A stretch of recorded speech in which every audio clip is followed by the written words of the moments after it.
आता पाहूया टॉप 9 राजकीय बातम्या। लोकसभा आणि राज्यसभेत डावललं, छगन भुजबळांनी वेगळी भूमिका घ्यावी। समता परिषदेच्या बैठकीत कार्यकर्त्यांची मागणी, सूत्रांची माहिती। तर भुजबळांनी नाराज नसल्याचं सांगितलंय, पण कार्यकर्त्यांशी चर्चा करेन, पडळकरांची प्रतिक्रिया।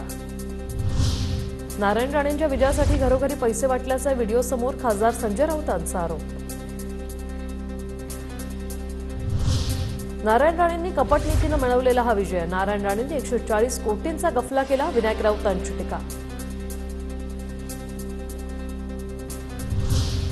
कोकणातील जनता बिकाऊ आहे असा आरोप राऊतांना करायचा आहे का? कोकणातील जनतेवर सौदेबाजीचा आरोप करणारे संजय राऊत कपाळ करंटे आहेत। पैसे वाटपाच्या राऊतांच्या आरोपाला नितेश राणेंचं प्रत्युत्तर।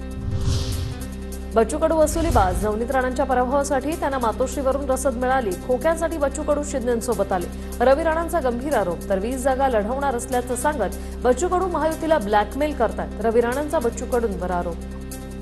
जो तुम्ही नाव घेतलेलं आहे ते महाराष्ट्रामध्ये तोडीबाज, वसुलीबाज आणि मांडवलीबाज म्हणून ओळखले जाते। ते खोक्याचं राजकारण नेहमी करत आलेले, ते कोणाची सुपारी कुठूनही घेऊन करू शकतात। चाराईवरनं सांगितलं, मराठ्यांना ओबीसीतून आरक्षण देता येणार नाही, तसं झाल्यास आंदोलनात उतरणार, छगन भुजबळांचा इशारा।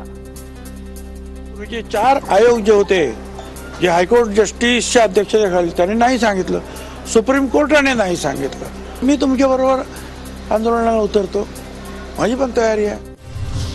जरांगे सांगतात, आम्ही ओबीसींचे बंधू, पण तेच ओबीसी नेत्यांना टार्गेट करतात। जरांगेंना सरकारकडून रेड कार्पेट, पण ओबीसी समाजाच्या आंदोलनाकडे सरकार फिरकतही नाही। सरकार फक्त ठराविक वर्गाचं आहे का? लक्ष्मण हाकेंचा सवाल। जरांगे साहेबांना जे शासनामार्फत रेड कार्पेट घातलं जातं आणि ओबीसीच्या आंदोलनकर्त्यांची एक साधी दखल सुद्धा इथलं शासन घेत नाही, विरोधी पक्ष घेत नाहीत, मुख्यमंत्री सगळ्या पक्षाचे प्रमुख घेत नाहीत। या प्रश्नाचे उत्तर आम्हाला शासनाकडून पाहिजे। मुंडे बहीण भावाने घेतली ओबीसी उपोषणकर्ते लक्ष्मण हाकेंची भेट। मराठा आरक्षणाला आमचा विरोध असण्याचं कारण नाही, मात्र सरकारनं याचंही म्हणणं इथं येऊन ऐकलं पाहिजे, पंकजा मुंडेंचं आवाहन।